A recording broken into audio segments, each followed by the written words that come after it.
இருள் சூழ்ந்து கொண்டிருந்த வேளையிலும் கடலையே வெறித்து பார்த்து உட்கார்ந்து கொண்டிருந்த வயதானவரை நேரமாகிவிட்டது என்று குழந்தைகளையும் ஒரு சிலர் தங்களுடைய கணவன்மார்களையும் இழுத்து கொண்டு சென்றவர்கள் வியப்பாய் பார்த்து கொண்டு சென்றார்கள்.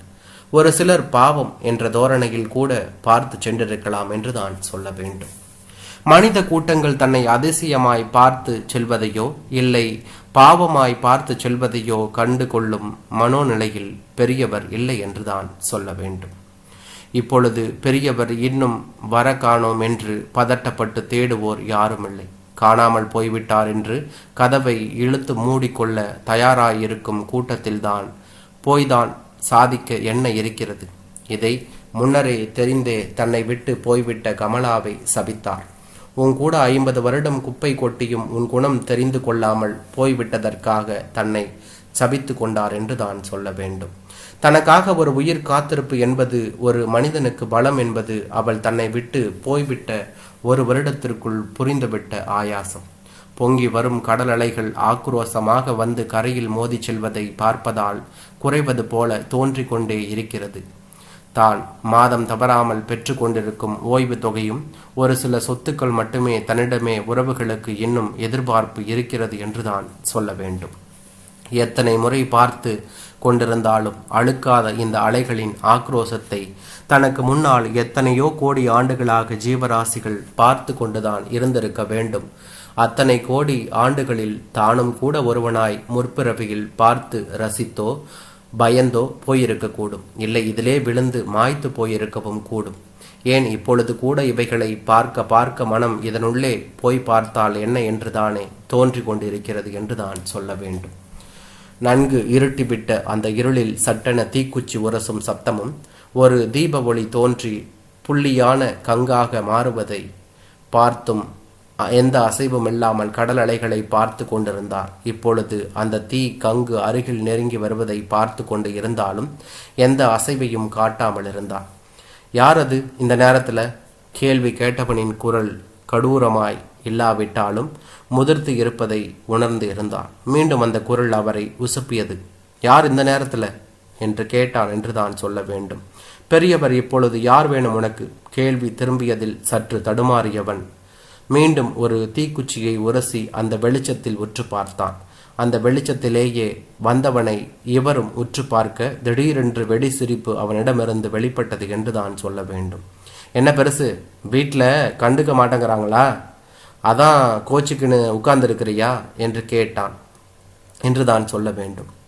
சமாதானமாய் வந்த கேள்வி இவருக்கு சற்று சலனத்தை தர மீண்டும் அவனை தொடர்ந்தான். விடு பெருசு, ஒவ்வொருத்தனுக்கும் ஒரு கவலை. பெருமூச்சு விட்டவன். இந்த மனுஷங்களே இப்படிதான். இதுல கட்டினவளும் ஒண்ணுதான், பிறந்தவங்களும் ஒண்ணுதான். அப்படி என்ன இந்த வயசுக்குள்ள வேதாந்தத்தை கண்டுட்ட என்று கேட்டார் என்றுதான் சொல்ல வேண்டும். கேள்வி கேட்ட பெரியவரை ஆச்சரியத்துடன் பார்த்தவன், என்ன பெருசு இப்படி கேட்டுட்ட? இங்க ஒருத்தனுக்காச்சும் மனசாட்சி இருக்கான்னு சொல்லு பார்ப்போம். என் வீட்லயே எடுத்துக்க, உழைச்சி கொட்டினேன் ஆத்தாளுக்கும் அப்பனுக்கும். அதுங்களாச்சும் நன்றியோட இருந்துச்சா? நான் உழைச்சி கொட்டின காசில் மற்ற மனங்களை தான் தாங்குன்னு தாங்குச்சிங்க. அதை விடு, சம்சாரம் வந்துச்சு, அதுக்கு பெத்த குழந்தைங்களுக்கு உழைச்சி கொட்டினேன், அது மட்டும் தாங்குச்சிங்களா? இப்போ பாரு, வேலை செய்ய முடியல, உடம்பு ஒத்துக்க மாட்டேங்குது, எனக்கு ஒருத்தனுக்கு சோறு போட இதுகளுக்கு முடிய மாட்டேங்குது, சும்மா தண்டத்துக்கு உக்காந்துக்குன்னு இருக்கிறான் அப்படின்னு சொல்லி காட்டுதுங்க பிள்ளைங்க. இதுக்கு அவள் அம்மாலும் ஒத்து ஊத்துது. நீ ஏன் சொல்லு பெருசு, நான் உழைச்சி இதுங்களுக்காக தானே கொட்டினேன். அப்போ கொஞ்சம் சாராயம் ஊற்றிக்கினேன், ஒரு நாளைக்கு ஒரு கட்டு பீடி இழுத்துக்குவேன், இவ்வளவு தான்.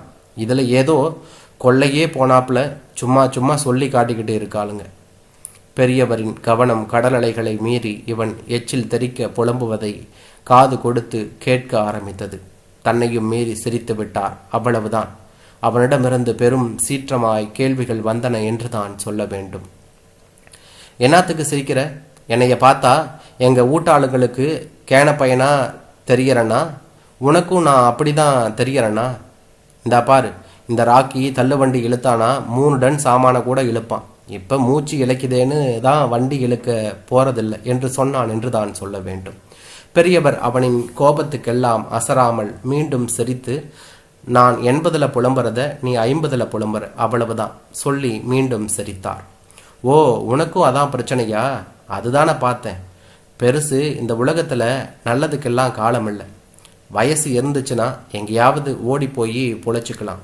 கருமம், வயசும் போய் தொலைஞ்சி இந்த பாடாவதிக கிட்ட சீரழினுமோன்னு நமக்கு தலையெழுத்து. புலம்பியவன் அப்படியே அந்த மணலில் படுத்து ஆகாயத்தை வரித்தான். பெருசு, ஆகாசத்தை பார்த்துக்கினியா? ஒவ்வொரு நட்சத்திரமும் தனித்தனியாக தான் இருக்கு. எங்கேயாவது ஒட்டிக்கின்னு இருக்குதா? மனுஷங்க மட்டும்தான் ஒட்டிக்கின்னு இருக்கோம்னு சொல்லி ஒருத்தன் புறவாண்டி தெரியாம குத்திக்கிறானுங்க. நாம கூட செத்தா அங்க போய் இருந்துக்கணும். திடீரென்று 4-5 பேர் நடந்து வரும் சப்தம் கேட்டது. உங்க அப்பா இங்க தாண்டா எங்கேயாவது படுத்திருப்பான். இந்த குரலை கேட்டவுடன் வெறுக்கென்று எழுந்தவன், என் வீட்டுக்காரி தேடி வந்துட்டான்னு நினைக்கிறேன். மெல்ல எழுந்து உட்கார்ந்தான் என்று தான் சொல்ல வேண்டும். ஏய் மூதி, சாராயம் குடிக்க காசு கொடுக்க முடியாதுன்னா இங்க வந்து படுத்துக்குவியா? அவனை எழுப்பி தரதரவனை இழுத்து சென்றனர் என்று தான் சொல்ல வேண்டும்.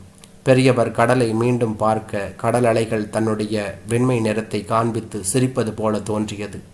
நானும் இப்படிதான் கரையில் வந்து தேடி மீண்டும் கடலுக்குள் போகிறேன். இப்படி சொல்வது போல தோன்றியது என்று தான் சொல்ல வேண்டும். பெரியவர் மெல்ல எழுந்தார். மணி 9 இருக்கலாம். வீட்டுக்கு மெல்ல போய்விடலாம். தடுமாறி ரோட்டுக்கு வந்தவர் அருகில் கார் வந்து நின்றது. தாத்தா, எங்க போயிட்டீங்க? உங்களை எல்லோரும் தேடிக்கிட்டே இருக்காங்க. கதவை திறந்து கூவிக்கொண்டே ஒரு இளைஞன் தன்னையும் அறியாமல் திரும்பி கடலை பார்த்தார் பெரியவர். கடல் அலை மீண்டும் கடலுக்குள் சென்று கொண்டிருந்தது. என்றான்.